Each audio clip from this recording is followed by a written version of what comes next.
আসসালামু আলাইকুম, আমি আব্দুল হান্নান। আজকে কিছু ইনফরমেশন দেব যে Thunderbolt, Mac, Windows, AMD Windows, Intel Windows, arm প্রসেসরের উইন্ডোজ এবং কিছু উত্তর আপনারা যারা অনেকে জানতে চান তারা হয়তো পেয়ে যাবেন। তো এখানে আমরা অনেকগুলো এসএসডি দেখতেছি। এসএসডি দিয়ে শুরু করব। তো এখানে এটা যেহেতু অ্যাপেলের M4 ম্যাক্স 2025 সালের মেশিন, তো এটার সাথে থান্ডারবোল্ট 5 আছে 4টা পোর্ট। থান্ডারবোল্ট 5 কি, সেটা হচ্ছে যে ট্রান্সফার স্পিড অনেক বেশি। কতটুকু? ম্যাক্সিমাম হচ্ছে 120 জিবিপিএস, মানে 12 জিবি ট্রান্সফার হবে। কিন্তু আমাদের ডাটা ট্রান্সফারের ক্ষেত্রে, মানে এসএসডির স্টোরেজে ডাটা ট্রান্সফারের ক্ষেত্রে ম্যাক্সিমাম 6400 পরীক্ষিতভাবে ট্রান্সফার হয়। আচ্ছা, এখন লোকজন কেন ম্যাকে আসে উইন্ডোজ থেকে? উইন্ডোজে কেন অনেকে ইউজ করে না? কারণ হচ্ছে যে উইন্ডোজের চেয়ে অনেকেই ম্যাক ইউজ করে না, কারণ ম্যাকের একটা স্টেবিলিটি অনেক ভালো। যে কোনো কিছু ক্লিক করলেই যে নট রেসপন্ডিংয়ের যে একটা ব্যাপার থাকে, এটা আসলে ম্যাকে অনেকটা কম হয়। এরপরে থান্ডারবোল্টের যে ইস্যুটা আছে, যেমন ইউনিভার্সাল অডিও, এটা অ্যাপোলো টুইন-এক্স জেনারেশন 2 এর থান্ডারবোল্ট। তো এই সাউন্ড কার্ডের সাথে 10 জেনারেশন পর্যন্ত ঠিকঠাক পায় থান্ডারবোল্ট, কিন্তু 12 জেনারেশন থেকে যেটা হয় উইন্ডোজ মেশিনে থান্ডারবোল্টে, সেগুলো হচ্ছে যে প্রতিবার মেশিন ওপেন করার আগে এই হার্ডওয়্যার অন করতে হয়, এরপরে থান্ডারবোল্ট পায়, না হলে পায় না। এবং খুব অল্প পরিমাণ মেশিনে থান্ডারবোল্ট মাদারবোর্ড পাওয়া যায়, সবগুলাতে পাওয়া যায় না, এবং বেশ এক্সপেন্সিভ এবং অনেক সময় ক্রিটিক্যালও বটে। তবে ম্যাকের ক্ষেত্রে থান্ডারবোল্ট তারা 2012 থেকে যখন দেওয়া শুরু করছে, তারা এমন কোনো মেশিন বানায় নাই যেটাতে থান্ডারবোল্ট দেয় নেই।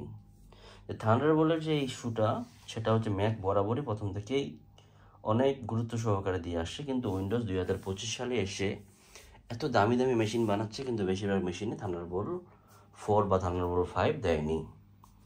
তো থান্ডারবোল্ট কেন গুরুত্বপূর্ণ? সবারই জন্য না, অনেকের জন্য। এই জন্য গুরুত্বপূর্ণ যে Thunderbolt universal audio, sound card বা আরও অনেক হার্ডওয়্যার আছে যেগুলো থান্ডারবোল্ট ছাড়া ঠিকমতো সাপোর্ট করে না। এটা কি সবারই লাগে? না, সবার লাগে না, খুব অল্প মানুষের লাগে। এখন অডিওর জন্য এবং ভিডিওর জন্য মানুষ কেন ম্যাকটাকে পছন্দ করে অনেকেই?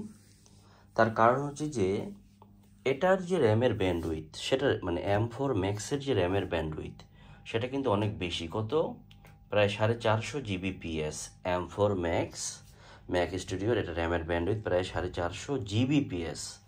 সেখানে আমাদের উইন্ডোজের এখন 15 জেনারেশন অথবা আমাদের যে আপনার রাইজনের যে একদম 2025-এর লেটেস্ট মেশিনগুলো, সেগুলোতে ম্যাক্সিমাম 60 জিবি থেকে 90 জিবিপিএস। তো সেখানে অ্যাপেলের ম্যাক স্টুডিও M4 ম্যাক্সের বা M3 আলট্রার র্যামের জিবিপিএসটা অনেক বেশি। কত বেশি? মানে কোথায় ম্যাক্সিমাম 60 থেকে 90 জিবিপিএস, আর এটা হচ্ছে 460 জিবিপিএস। আরেকটা মজার ব্যাপার হচ্ছে যে আমাদের উইন্ডোজে প্রসেসর, মাদারবোর্ড, র্যাম, গ্রাফিক্স থেকে কমান্ডগুলো ঘুরে ঘুরে আসে। একটা কমান্ড দিলে সেটা হচ্ছে যে হয় একটা মানে নিয়ারেস্ট মেমোরিতে প্রসেসরে যাবে, এখান থেকে আবার নিয়ারেস্ট র্যামে যাবে, তো এখান থেকে আবার মানে গ্রাফিক্স কার্ডের নিয়ারেস্ট মেমোরিতে যাবে, বিভিন্নভাবে ঘুরে যায়। কিন্তু অ্যাপেল সিলিকন ম্যাকের মধ্যে যেটা করছে সেটা হচ্ছে ইউনিফাইড মেমোরি, মানে আপনি কমান্ড দিবেন ইনস্ট্যান্টলি কাজ করবে। এটা কেন করছে? এটা হচ্ছে সিপিইউ, জিপিইউ মানে গ্রাফিক্স কার্ড এবং প্রসেসর এবং নিউরাল ইঞ্জিন, তো এগুলোর মধ্যে মেমোরি তারা একটাই রাখছে, যাতে কমান্ড দিলে কাজটা দ্রুত এক্সিকিউশন এবং তাড়াতাড়ি এক্সিকিউশন হয়। এরপরে এটাতে আমরা 5টা 4K ডিসপ্লে আউটপুট দিতে পারবো খুব ভালো রেজুলেশনের সাথে।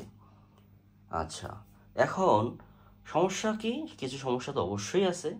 1 নম্বর সমস্যা হচ্ছে এটার দাম অনেক বেশি।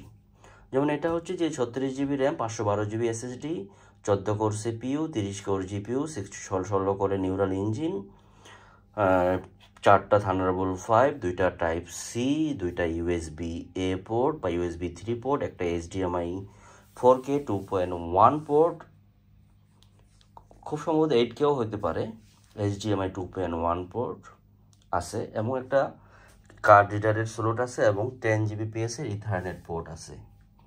এখন মূল সমস্যা হচ্ছে যে ম্যাকের স্টোরেজ অনেক কম, তো তার জন্য আমাদেরকে কি করতে হয়, আমাদের এক্সটার্নাল স্টোরেজ লাগাতে হয়।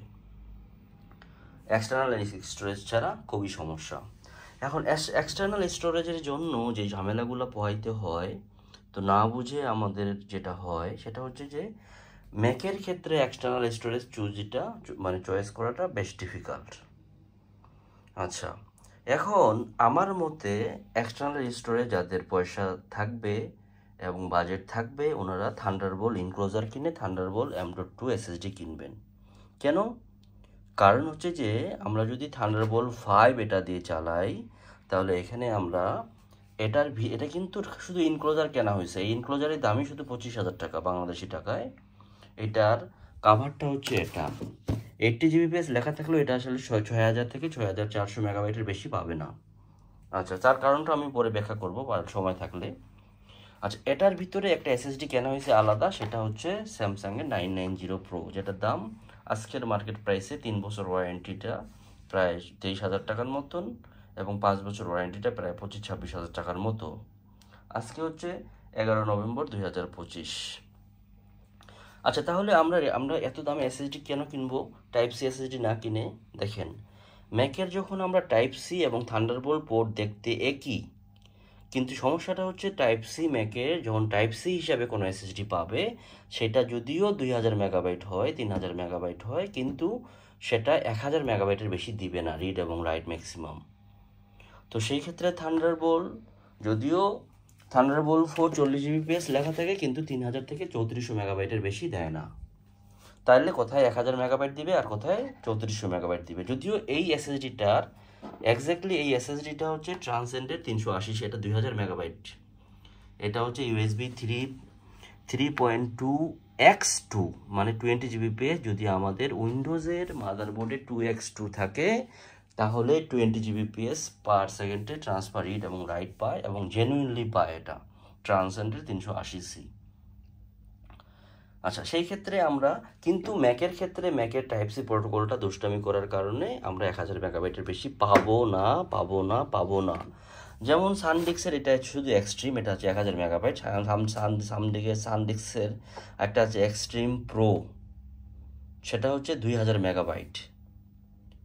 তো 2000 মেগাবাইট হইলেও আমরা ম্যাকের মধ্যে 1000 মেগাবাইটের বেশি পাবো না, এটা খুব ভালো করে বুঝতে হবে, কারণ ম্যাকের টাইপ সিটা এরকম। আবার যদি থান্ডারবোল্ট 5 ইনক্লোজার দিয়ে ব্যবহার করি বা থান্ডারবোল্ট 5 এসএসডি ইউজ করি, তাহলে এটার স্পিড হচ্ছে যেমন এই ইনক্লোজার দিয়ে 6000 থেকে 6400 পর্যন্ত ম্যাক্সিমাম পায়, তো এটাই পাবে। আর যদি আমরা থান্ডারবোল্ট 4 ইউজ করি এই ইনক্লোজার দিয়ে, তাহলে আমরা এটাতে পাবো 3400 থেকে 3000 মেগাবাইট ম্যাক্সিমাম পার সেকেন্ডে, 3000 থেকে 3400 মেগাবাইট রিড এবং রাইট দুইটাই।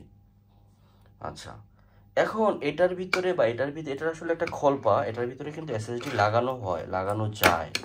হ্যাঁ, NVMe এসএসডি লাগানো যায়। সেই এসএসডিগুলো দেখতে কেমন, যে এরকম ছোট, হ্যাঁ, খুব ছোট, এবং হচ্ছে রেডিমেড যে এসএসডিগুলো পাওয়া যায়, এগুলোর মধ্যেও সেই NVMe থাকে, এটার মধ্যেও NVMe থাকে, এটার মধ্যেও NVMe থাকে।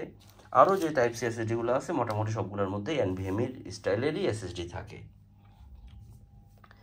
তো যাদের প্রয়োজন এবং যারা অডিও ভিডিওর কাজ করতে চান, বিশেষ করে অডিওর ভারী লাইব্রেরি নিয়ে কাজ করতে চান, ওনাদের থান্ডারবোল্ট 5 আমি খুব বেশি রিকমেন্ড করি। উইন্ডোজ মেশিন হলে তো অবশ্যই আপনারা উইন্ডোজ মেশিনের মধ্যে থান্ডারবোল্ট আপনার Gen 5 এসএসডি লাগাবেন, এবং ভালো মানের এসএসডি লাগাবেন, এবং DRAM ক্যাশ সহ এসএসডি লাগাবেন।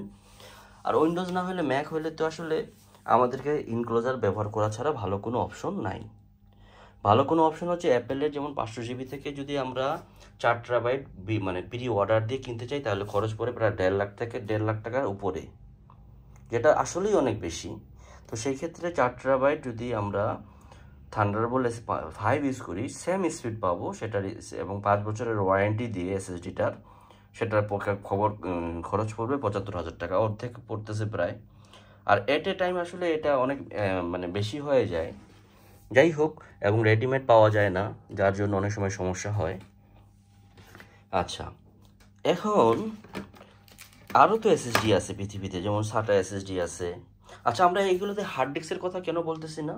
কারণ এই হার্ড ডিস্কগুলা আমাদের যে মেকানিক্যাল যে হার্ড ডিস্কগুলো যেগুলো ঘুরে, মানে যেগুলো ডিস্ক সিস্টেম, এটার ভিতরে আসলে একটা ডিস্ক আছে। তো এটা পার সেকেন্ডে ম্যাক্সিমাম 100 মেগ থেকে 200 মেগাবাইট দিবে। 200 মেগাবাইট আসলে দেয় না, 120 130 পর্যন্ত দেয়। তো সেইখানে SATA আবার এসএসডি আছে, সেটা পার সেকেন্ডে 500 মেগাবাইট দেয়। সেইখানে আবার টাইপ সি এসএসডি পার সেকেন্ডে 1000 মেগাবাইট দেয়। সেখানে থান্ডারবোল্ট 4 পার সেকেন্ডে দিবে 3000 মেগাবাইট থেকে 3400 মেগাবাইট। সেখানে থান্ডারবোল্ট 5 দিবে আবার কত, প্রায় 6000 থেকে 6400 মেগাবাইট পার সেকেন্ডে। আচ্ছা, এবং উইন্ডোজ আর ম্যাকের স্পিডের ক্ষেত্রে যেটা হয় যে এখানে যেহেতু ইউনিফাইড মেমোরি, তো কোনো কন্ট্যাক্টের লাইব্রেরি লোড নিলে আমরা কোনো রকমের ল্যাগ খুবই কম পাই যদি থান্ডারবোল্টে থাকে। কেন? কারণ হচ্ছে এটা ইউনিফাইড মেমোরি, মানে ওর মেমোরির ব্যান্ডউইথ যেহেতু 400 জিবিপিএস উইন্ডোজের ব্যান্ডউইথের চেয়ে, সুতরাং এখানে অনেক ভালো স্পিডে কন্ট্যাক্ট লাইব্রেরিগুলো লোড হয়। শুধু কন্ট্যাক্ট না, আরও অনেক লাইব্রেরি, কিন্তু সেটা থান্ডারবোল্টে থাকতে হবে এবং ডিরেমে ক্যাশ হতে হবে। আচ্ছা, এখন থান্ডারবোল্টের জন্য কম্পাটেবল এসএসডি কী কী? থান্ডারবোল্টের জন্য এখন পর্যন্ত আমার অভিজ্ঞতায় ভালো এসএসডির মধ্যে, মানে থান্ডারবোল্টের জন্য ভালো এসএসডির মধ্যে সবচেয়ে বেস্ট পাইছি আমি স্যামসাং 990 প্রো। আচ্ছা, স্যামসাং 990 প্রোর একটা বাংলাদেশে ডুপ্লিকেটের হিস্ট্রি আছে এবং এটা এত বেশি ভাইব হয়েছে যে মনে হয় স্যামসাং মানেই মানে বাংলাদেশের এসএসডি, বাংলাদেশের মার্কেটে খালি ডুপ্লিকেট ছাড়া কোনো এসএসডি নাই। এটা ভুল কথা। স্যামসাং এসএসডি অরিজিনাল কি ডুপ্লিকেট সেটা নেওয়ার সময় আপনার স্যামসাং ম্যাজিশিয়ান একটা সফটওয়্যার আছে, এটা ইনস্টল করে ওপেন করে দেখলে আপনি বুঝবেন এটা অরিজিনাল কি ডুপ্লিকেট। আচ্ছা, এছাড়াও আমি টেস্ট করছি যেটাতে এগুলোর মধ্যে, যে আমি যেহেতু দীর্ঘদিন থেকে কাজ করি এবং আমার বিভিন্ন ধরনের এসএসডি নিয়ে কাজ করি সবসময়, তো এছাড়াও আমি MSI স্পেটিনিয়াম 480 প্রো, এটা বেশ ভালো পাইছি, যথেষ্ট ভালো পাইছি MSI স্পেটিনিয়াম 480 প্রো, এবং ছেড়ে দেওয়ার সমস্যা পাইনি। এবং রিসেন্টলি নতুন একটা মডেল আসছে, এটা টিম T-Force G70 প্রো, এটাও আমি ভালো পাইছি। তবে স্যামসাংয়ের মতো স্পিড আমি কোনোটাই পাই নাই। এবং স্যামসাংয়ের সবচেয়ে বড় সুবিধা হচ্ছে স্যামসাংয়ের ফার্মওয়্যার আপডেট করার জন্য আমাদের কোনো রকমের ডাটা লস হয় না। মনে করেন যে এটা আমাদের স্যামসাং এসএসডি, তো এটা ফার্মওয়্যারটা তারা আপডেট দিছে, কোনো কারণে তারা বাগ পাইছে, স্যামসাং ফিক্স করে দিবে। এবং এটার হচ্ছে উইন্ডোজ এবং ম্যাকে দুইটারই আলাদা আলাদা ড্রাইভার আছে যেটা দিয়ে ফার্মওয়্যার আপডেট করা যায়। কিন্তু পৃথিবীতে আর কোনো এসএসডি পাইলাম না যেটা ম্যাকের মধ্যে থেকে ফার্মওয়্যার আপডেট করা যায়। যেমন ট্রান্সজেন্ডার 380C, এটা কোনো কারণে ফার্মওয়্যার সমস্যা হলে এটা উইন্ডোজের মধ্যে লাগায় সব ডাটা ডিলিট করে ফার্মওয়্যার আপডেট করতে হয়। এরকম আমি আর পৃথিবীতে যত এসএসডি পাইছি সবগুলো উইন্ডোজের মধ্যে ফার্মওয়্যার আপডেট করতে হলে উইন্ডোজের মধ্যে নিয়ে ডিলিট করে তারপরে ফার্মওয়্যার আপডেট করতে হয়। এখন সবার তো উইন্ডোজ মেশিন থাকে না, সব জায়গায় তো উইন্ডোজ মেশিন থাকে না, তো সেই ক্ষেত্রে আসলে সমস্যাটা অনেক বেশি হয়ে যায়। তো এই তো গেল। আবার থান্ডারবোল্ট কেবল কিন্তু খুব ইস্যু। যেমন এটা হচ্ছে universal audio Apollo twin x, এতে থান্ডারবোল্ট 3 পোর্ট, তারা কিন্তু থান্ডারবোল্ট 4 দেয়নি। কেন দেয় নাই? কারণ হচ্ছে যে তারা থান্ডারবোল্ট ব্যাকওয়ার্ড কম্পিউটারগুলো কম্পাটেবল রাখছে। যেমন এটা আমার 10 জেনারেশনে থান্ডারবোল্ট আছে। থান্ডারবোল্ট থাকলে কেউ কি আইকন দেখা যাবে, থান্ডারবোল্ট থাকলে কিন্তু টাইপ সি এর মতন থান্ডারবোল্ট আইকন থাকবে। মানে থান্ডারবোল্টের আইকন কিন্তু আলাদা, টাইপ সি এবং থান্ডারবোল্ট দেখতে একই হইলেও দুইটার পোর্ট আলাদা। তো যেটা বলতেছিলাম, যেমন এটার মধ্যে থান্ডারবোল্ট 4 এর কিছু কেবল ঢুকবে না, মানে আপনি চাইলেও ঢুকাতে পারবেন না, এখানে আটকে যাবে। তো থান্ডারবোল্ট কেবলটা এত সেন্সিটিভ এবং এত দাম, যেটা আসলে মানে এত দাম হওয়া উচিত ছিল না। তো নন ব্র্যান্ডের কিছু থান্ডারবোল্ট কেবল খুবই ভালো, কিছু থান্ডারবোল্ট কেবল ভালো না। এখন আবার থান্ডারবোল্ট 3 কেবল 20 জিবিপিএস এর হয়, 10 জিবিপিএস এর হয়। এটা রিকোয়ারমেন্ট হচ্ছে 30 জিবিপিএস। তো 30 জিবিপিএস এর থান্ডারবোল্ট নিতে হবে। আবার থান্ডারবোল্ট 4 কেবলও 30 জিবি, সরি এটা রিকোয়ারমেন্ট হচ্ছে 40 জিবিপিএস 40 জিবিপিএস। আবার থান্ডারবোল্ট 4ও 40 জিবিপিএস, থান্ডারবোল্ট 3ও 40 জিবিপিএস। তাহলে পার্থক্য কোথায়? পার্থক্য আরেকটা জায়গায় আছে, যে থান্ডারবোল্ট 4 ইউএসবি 4 হিসাবে কাজ করে, কিন্তু থান্ডারবোল্ট 3 ইউএসবি 4 হিসাবে কাজ করে না। এখানে যে পিনগুলো আছে সেই পিনগুলোর মধ্যে বিশাল পার্থক্য আছে। আবার অ্যাপোলো টুইন এক্সের একটা ব্যাপার হচ্ছে যে এইটার যে থান্ডারবোল্টের ঘাটটা, এই ঘাটটার মধ্যে সব থান্ডারবোল্ট পোর্টগুলো ঢুকবে না। মানে এরা এত দুষ্টামি করে ডিজাইন করছে যাতে কেউ চাইলেও মানে লুতুপুতু থান্ডারবোল্ট না ঢুকাইতে পারে। কারণ হচ্ছে সেগুলো চ্যাপ্টা থাকে, এইভাবে এখানে ভালো করে কানেক্ট হবে না। তো থান্ডারবোল্ট কেবল অনেকেই কেনার পরে ধরা খায়। আমিও অনেকবারই ধরা খাইছি। তো আমি ধরা খাইলেও আসলে এটা আমার কাজে লাগছে। কারণ হচ্ছে যে যেমন হচ্ছে এটা হচ্ছে 81 থান্ডারবোল্ট কেবল। তো এই কেবলটা খুবই ভালো কেবল, থান্ডারবোল্ট 4-এর সাথে সব হার্ডওয়্যারের সাথে পায়, এবং ডিসপ্লেও তার যেরকম থাকে সেরকম সে দেয়। কিন্তু এটা এইখানে কিন্তু কোনোভাবে কানেক্ট হবে না। মানে কানেক্ট হবে না বলতে এটা একটু যাবে, এরপরে আর যাবে না। তো এটা যদি আপনারা জোর করে ঢুকাইতে চান, জিনিসটা নষ্ট হয়ে যেতে পারে। তো ভয়ঙ্করভাবে সাবধানতা অবলম্বন করতে হবে। আচ্ছা, কারণ হচ্ছে একটা কেবলের জন্য অনেক সময় নষ্ট হয়ে যেতে পারে একটা ভালো হার্ডওয়্যার। আবার থান্ডারবোল্ট হার্ডওয়্যারের একটা লিমিটেশন আছে, যে এটা ম্যাক্সিমাম 2 ফিট হইতে পারবে, 2 মিটার হইতে পারবে, 6.6 মানে 6 ফিট। তো যেটা বেশ লম্বা, যথেষ্ট লম্বা। এর বেশি হলে কিন্তু ঝামেলা হবে। এবং অবশ্যই 100 ওয়াটের পাওয়ার ডেলিভারি থাকতে হবে। যদিও এটাতে নিজস্ব পাওয়ার ডেলিভারি আছে, তারপরেও এটাতে 100 ওয়াটের পাওয়ার ডেলিভারি থাকতে হবে। এই জন্য যে এটা আমাদের কোয়ালিটি ইনশিওর করে। যেমন বেলকিন থান্ডারবোল্টগুলো খুবই ভালো। আরও অন্যান্য কোম্পানির ইউগ্রিনের থান্ডারবোল্ট আছে, আরও কোম্পানির থান্ডারবোল্ট আছে, 81 থান্ডারবোল্ট আছে। কিছু কিছু থান্ডারবোল্ট কেবল আবার এখানে ইনজেক্ট হয় এবং সেগুলো ভালোভাবেই কাজ করে, অনেকেই কিনছেন। তো সব থান্ডারবোল্ট কেবল আবার ঠিকমতো কাজ করে না। আর ইউনিভার্সাল অডিওর একটা জটিলতা আছে। যেমন universal audio Apollo twin x, এটা থান্ডারবোল্ট 3। তো এটা থান্ডারবোল্ট 3 উইন্ডোজেও পাবে, কিন্তু উইন্ডোজে থান্ডারবোল্ট তো পাওয়া যায় কম। আবার উইন্ডোজে 12 জেনারেশন থেকে থান্ডারবোল্ট 4গুলো হট প্লাগ হিসেবে কাজ করে না। এটা অ্যাপোলো টুইনের দুষ্টামি। চাইলে এটা করতে পারতো, এটা আসলে অ্যাপোলো টুইন করে নাই। এবং এটা উইন্ডোজের সাথে উইন্ডোজও তাকে হেল্প করে নেই, অ্যাপোলো টুইনও উইন্ডোজকে হেল্প করে নেই। এটা হয়তো ম্যাকের সাথে আঘাত আসছে, নিশ্চয়ই থাকতে পারে, এটা স্বাভাবিকভাবে বোঝাই যায়। কিন্তু আবার যেমন হচ্ছে যে অ্যাপোলো টুইনের X16, X8 বা X8P বড় বড় যে কার্ডগুলো আছে, সেগুলো হচ্ছে যে সেগুলো উইন্ডোজে আবার কেন এই অ্যাপোলো টুইন বেশি বানায় না? ওরা কিন্তু উইন্ডোজের জন্য ম্যাক্সিমাম তারা অ্যাপোলো টুইন এক্স ইউএসবি একটা বানাইছে, শুধু উইন্ডোজে সাপোর্ট করবে। সেটা আবার ম্যাকের যে ইউএসবি দিয়ে সেটা কোনোভাবে সাপোর্ট করবে না। এটা হচ্ছে অ্যাপোলো সাউন্ড কার্ডের একটা দুষ্টামি, ইচ্ছাকৃত দুষ্টামি। তারা রাখতে পারতো, এই অপশনটা রাখবে না। তো এটাতে অসুবিধা যেটা হয় সেটা হচ্ছে প্রায়ই লোকজন, কারো মন চাইলো যে সে উইন্ডোজ থেকে ম্যাকে সুইচ করবে বা ম্যাক একটা মেশিনে কিছুদিন চালাবে, শিখবে, কাজ করবে, পারে না।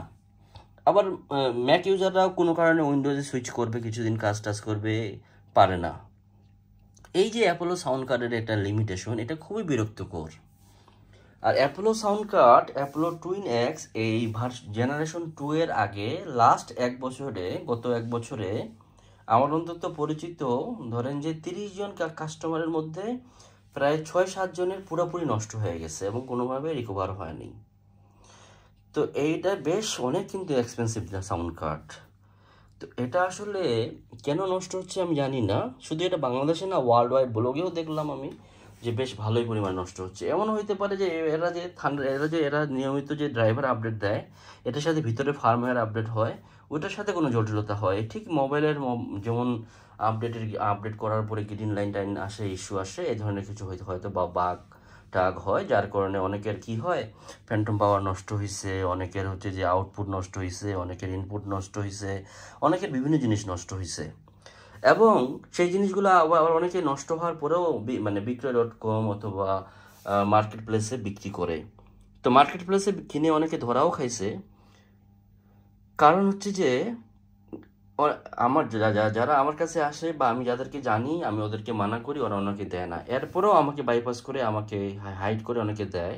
তো দেওয়ার পরে যেটা হয়, এটা কিনে ফেলার পরে দেখা যায় যে সমস্যা হয়। ভাই সমস্যা হলে তারপরে আমাকে ফোন দেয়, ভাই এটা তো সমস্যা, এটা আমাকে ঠিক করতে হবে। ভাই আমি কি সফটওয়্যার দেখি সব কিছু সমাধান করা যায় না। আর এগুলোর যে মাদারবোর্ডগুলো, এগুলো দেশে পাওয়া যায় না, এবং এগুলো এত কমপ্লেক্স ইঞ্জিনিয়ারিং যে এগুলো আসলে রিপেয়ার করা প্রায় অসম্ভব। এবং বাংলাদেশ থেকে বিদেশ থেকে মাদারবোর্ড আনাও যায় না, এত সহজও না। এবং হচ্ছে যে বাংলাদেশ থেকে আসলে ভালো কোনো সাপোর্ট নাই। তো যাই হোক, এগুলো নিয়ে অনেকে সাফার করতে হয়। তো এই তো মোটামুটি আমার মনে হয় অনেকের অনেক জিজ্ঞাসা ছিল, সেটা চলে যাবে। আচ্ছা, এখন আরেকটা কথা হচ্ছে, ইম্পর্টেন্ট কথা, যে এই মেশিনে কয়টা থান্ডারবোল্ট হার্ড ডিস্ক লাগাইতে পারবো। আসলে সরাসরি থান্ডারবোল্ট হার্ড ডিস্ক আমরা একটার বেশি লাগাইতে পারবো না। কেন? কন্টিনিউয়াসলি ছেড়ে দিবে। এটা আসলে ম্যাকের দুষ্টামি বা ম্যাকের দুর্বলতা। এই ব্যাটারা শয়তানি করছে যাতে তাদের স্টোরেজ আমরা কিনি, অথবা এই জন্য আমরা একটাই বড় অন্তত 4 টেরাবাইট বা 8 টেরাবাইটের থান্ডারবোল্ট 5 এসএসডি কিনতে পারি। অনেকে বলে যে এটা শব্দ হয়, এই সেই হ্যান ত্যান, কিন্তু আপনারা যতক্ষণ ভিডিও শুনলেন শব্দ পাইলেন? শব্দ পাননি। শব্দ হয় সেটা খুবই সামান্য এই ইনক্লোজার দিয়ে। তো ইন্টারনেটে আমি মাঝে মাঝে দেখি যে এত বেশি শব্দ হয় এটা, যে এটাকে এমনভাবে ম্যাগনিফাই করছে যে এটা খুব ফালতু জিনিস। অথচ আমি প্রায় 2 বছর থেকে অ্যাকাসিসের অনেক প্রোডাক্ট ইউজ করতেছি, আমি খুব হ্যাপি। আবার আমরা যে এই কথা বললাম যে এটা যদি আমরা আরও একাধিক এসএসডি ইউজ করতে, থান্ডারবোল্ট ইউজ করতে চাই, তাহলে কি করব? থান্ডারবোল্ট এটা সাউন্ড কার্ড, এটা পাবে একটা হচ্ছে হার্ড ডিস্ক থান্ডারবোল্ট পাবে, সেই সাথে আর থান্ডারবোল্টগুলো ডিসপ্লে আউটপুট হবে। কারণ কি, এটার নির্দিষ্ট পাওয়ার ডেলিভারি করার অপশন থাকে। যখন আমি এখানে একটা থান্ডারবোল্ট লাগাইলাম, তো সেখানে একটা পাওয়ার সে এখান থেকে নিচ্ছে, এটার কিন্তু আলাদা পাওয়ার লাগে না। তো যার জন্য একাধিক থান্ডারবোল্ট লাগাইলে ছেড়ে দেয়। আবার এখানে 4টা জায়গায় টাইপ সি লাগাইলে ছেড়ে দিবে না। তো সেই ক্ষেত্রে আমরা এরকম একটা ডক স্টেশন কিনতে পারি। এটাও বেশ এক্সপেন্সিভ, এটা রানিং আছে, এটা আমার মেশিনের সাথে। তো এটা হচ্ছে ডক স্টেশন কি, এটা থান্ডারবোল্ট থেকে থান্ডারবোল্টের যে পোর্টের লিমিটেশন, সেই পোর্টের লিমিটেশনটা আমি বাড়াইছি। কীভাবে? এইটা একটা রেডিমেড ইউগ্রিনের, হ্যাঁ, থান্ডারবোল্ট 3, থান্ডারবোল্ট 4 হচ্ছে একটা ডক স্টেশন। এটার মধ্যে আমরা দেখতেছি সামনে 2টা ইউএসবি 3 বা ইউএসবি এ পোর্ট আছে 5 GBps এর, একটা টাইপ সি আছে, একটা হচ্ছে বড় কার্ড রিডার, মানে কার্ডের স্লট আছে, কার্ড রিডার মানে মেমোরি কার্ড স্লট আছে, একটা বড় একটা ছোট, একটা হেডফোন জ্যাক আছে, এবং পিছনের মধ্যে 2টা থান্ডারবোল্ট আউট আছে, এবং একটা থান্ডারবোল্ট ইন, যেটা কম্পিউটার থেকে এখানে কানেকশন করছে। এবং এটা আলাদা পাওয়ার আছে, এবং এখানে আলাদা একটা ডিসপ্লে 4K পোর্ট আছে, 4K 8K সবই দেবে। এবং এখানে থান্ডারবোল্ট থেকেও আরেকটা 8K ডিসপ্লে বা 4K ডিসপ্লে লাগানো যাবে। এবং এখানে আরেকটা ইথারনেট আছে। এখানে আরেকটা গুরুত্বপূর্ণ কথা মনে পড়ছে, যে অনেকে আমরা যারা আমাদের এভিডের প্রো টুলসের যে ইথারনেট বেস যে সাউন্ড কার্ডগুলো আছে, তো সেগুলোর সাথে কি ম্যাকবুক যদি আমরা রেডিমেড কিনি, সেগুলো কানেক্ট করতে পারবো? না, পারবো না। কারণ এখনকার কোনো ম্যাকবুকেই বিল্ট ইন ইথারনেট দেয়নি। এখন বিল্ট ইন ইথারনেট যদি না দেয়, আমরা যে এই থার্ড পার্টি অ্যাডাপ্টার এটাতে লাগাই কানেক্ট করতে পারবো? না, পারবো না। কেন পারবো না? কারণ হচ্ছে যে ওইটার জন্য আলাদা আপনাকে একটা ইথারনেট হাব কিনতে হবে, যেটার দাম প্রায় 35,000 টাকা। সেটা কি AVB, মানে অডিও মানে ভিডিও, মানে স্পেশালি ধরেন যে প্রো টুলসের ডেন্ট সাউন্ড কার্ডগুলো বা ইথারনেট কেবল দিয়ে যে সাউন্ড কার্ডগুলো, সেগুলো পাওয়ার জন্য লাগে। তাহলে এভিডের প্রো টুলসের সাউন্ড কার্ডের জন্য যে ইথারনেট পোর্টটা লাগে, সেটা হয় ম্যাকের বিল্ট ইন হইতে হবে, সেটা ম্যাক স্টুডিওতে আছে, সেটা এই জাদুর বাক্স বা সাপের বাক্সের মধ্যে ম্যাক মিনিতেও আছে, কিন্তু সেগুলা ম্যাকবুকে নাই বা ম্যাকবুক এয়ারে নাই। তো যিনারা আপনারা অনেক দামি এভিডের সাউন্ড কার্ডগুলো ডেন্ট দিয়ে চালাতে চান, নিঃসন্দেহে সেটা অনেক অসাধারণ সাউন্ড কার্ড এবং অনেক কোয়ালিটিফুল সাউন্ড কার্ড, ওইটা কিন্তু ম্যাকবুকের সাথে চলবে না। আবার আইম্যাকের সাথে, যে নতুন আইম্যাক, আমি কিন্তু মানে ম্যাকবুক আইম্যাক কথা বলতে এই 2022-20 পরেরগুলোর কথা বলতেছি, আর তার ইন্টেলেরগুলোর কথা বলতেছি না। তো সেগুলোর সাথে পাবে না। কেন পাবে না? কারণ ম্যাকবুক 2020-এর পরের কোনো ম্যাকবুকের সাথে তারা ইথারনেট পোর্ট বা ইন্টারনেটের পোর্ট দেয় নাই। এটা ম্যাক আসলে ইচ্ছাকৃতই দুষ্টামি করছে। এই দুষ্টামিটা করা উচিত হয় নাই, কোনোভাবেই উচিত হয় নাই, সেটা করা দরকার ছিল। তো এইখানে আরেকটা বিষয় আসে যে ম্যাক তো চাইলে ডিসপ্লে পোর্ট দিতে পারে, ডিসপ্লে পোর্ট কেন দেয় না? এইচডিএমআই পোর্ট দিছে কেন এই জামানাতে এসেও? এইচডিএমআই পোর্ট দেওয়ার অন্যতম কারণ হচ্ছে যে আমরা যারা হোম থিয়েটার বা ডলবি ডিজিটাল সিস্টেম এখন চালাতে চাই, অডিও সিস্টেম যেটা 5:1, ধরেন যে এখানে একটা স্পিকার, এখানে একটা স্পিকার, এখানে একটা স্পিকার এবং পিছনে স্পিকার, মানে যেটা রিয়েল হোম থিয়েটার বলে, বা 11.1.4 যে সাউন্ড বারগুলো আছে, যেগুলো সামনে একটা বারের মধ্যে 3টা স্পিকার থাকে, পিছনে 2টা থাকে, এবং সামনে পিছনের মধ্যে ওই 3টার মধ্যে আরও 3-4টা ড্রাইভার থাকে, যেগুলা আমাদের মানে আপনার টপ মানে ছাদের মধ্যে যে হেলিকপ্টার বা বৃষ্টির সাউন্ডগুলা কানের মধ্যে আসে, রিয়েল এনভায়রনমেন্টের মধ্যে তৈরি করে। তো সেগুলোর আবার এখনকার স্ট্যান্ডার্ড হচ্ছে, অডিওর স্ট্যান্ডার্ড হচ্ছে এইচডিএমআই। তো যেমন আমরা টেলিভিশনগুলোতে আমরা অনেকগুলোতে দেখি কি আর্ক, রিমোটে দেখি না ERC। তো ERC হচ্ছে যে স্পেশালি সাউন্ড কন্ট্রোল করার জন্য। যেমন আমার এই স্পিকারটা, এটা হচ্ছে 5:1 স্পিকার। এগুলো কিন্তু বেশ 2011 সালের মডেল। এটা লজিটেকের Z906। তো এইটা আমি এটা যেহেতু ক্লাসিক্যাল সাউন্ড, ক্লাসিক্যাল স্পিকার, আজকের মডেল না, তো এটার মধ্যে আসলে এইচডিএমআই নাই। কিন্তু এখনকার যেগুলো ভালো ভালো সাউন্ড বার, ধরেন যে 50,000 টাকার উপরে, সেগুলো সবগুলোই এইচডিএমআই। তো এখন কেউ যদি ম্যাক থেকে সেই এইচডিএমআইটা চালাতে চায় বা অ্যাপল টিভি থেকে চালাতে চায়, তাহলে তার একটা কেবল ম্যাক থেকে আসবে, ম্যাক থেকে আসার পরে ওই সাউন্ড বারের একটা ইনে ঢুকবে, এরপরে আউটে যাবে, আউটে যায় মনিটরে যাবে। তো সেইখানে কি হয়, সেইখানে হচ্ছে যে আমাদের সাউন্ডটা এক্সট্রাক্ট হয়ে যায়, মানে 5:1 বা 7:1 বা 11.1.4 বা যাই হোক না কেন, ডলবি সাউন্ড হোক, স্পেশাল সাউন্ড হোক, বা অ্যাপেলের স্পেশাল সাউন্ড হোক, যেটাই হোক না কেন, সেই এইচডিএমআই এখন একটা স্ট্যান্ডার্ড হয়ে গেছে। তো যার জন্য তারা আজকের জামানায় এসেও এইচডিএমআই এর আলাদা একটা পোর্ট রাখে, এবং আপনি টাইপ সি বা থান্ডারবোল্ট দিয়ে আপনি মনিটর চালাতে পারবেন, যে মনিটরগুলো পাওয়া যায়। তাছাড়াও হচ্ছে যেমন আমার এইটা হচ্ছে একটা মডেল, এটার মধ্যে টাইপ সি পোর্ট নাই, এটার মধ্যে 2টা হচ্ছে ডিসপ্লে পোর্ট। কেমন ডিসপ্লে পোর্ট হচ্ছে এরকম। তো ডিসপ্লে পোর্টটা কিন্তু এইচডিএমআই এর মতো না, আলাদা। তো এখন এই মনিটরের সমস্যা হচ্ছে, এই মনিটরটা HDR10 যদি পাইতে চাই, আমি কথার কথা HDR10 যদি পাইতে চাই, তাহলে আমার এটা ডিসপ্লে পোর্ট কেবল ছাড়া লাগবে না। তার জন্য আমাকে কি করতেছে, আমার তো এখানে ডিসপ্লে নাই, কারণ আমি তো এটা সবসময় চালায় রাখি না। কেন? কারণ এটা আমার পাওয়ার কনজিউম করা তো দরকার নেই সবসময়। তো আমি কি করছি কি, একটা টাইপ সি থেকে HDR4K ডিসপ্লে কেবল কিনে নিচ্ছি, যেটা আমার HDR ফুললি সাপোর্ট করে। HDR ফুললি সাপোর্ট করলে কি হয়, HDR না থাকলে কি হয়? সাপোজ কথার কথা, আমি একটা ভিডিও বা একটা স্টিল পিকচার অন করলাম, তো এইটা যদি আমি ডিসপ্লে সেটিংসে যাই, আমি যদি এখানে HD high dynamic range on করি, তাহলে অন করলাম, তাহলে কিন্তু পিকচারটা আরো ব্রাইট হবে। এবং আমি যদি HDR অফ করে দেই, তাহলে কিন্তু পিকচারটা অনেকটা ডার্কিশ হয়ে যাবে এবং অনেক ডিটেল পাওয়া যাবে না। তো আসলে যে ভিডিওটা দেখবো, সেই ভিডিওটাও আসলে HDR হইতে হবে।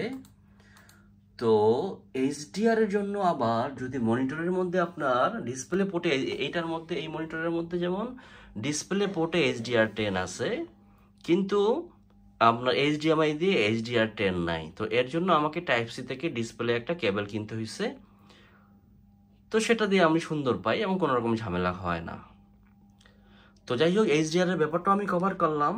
আবার অনেকগুলো মনিটর আছে ডলবি ভিশন।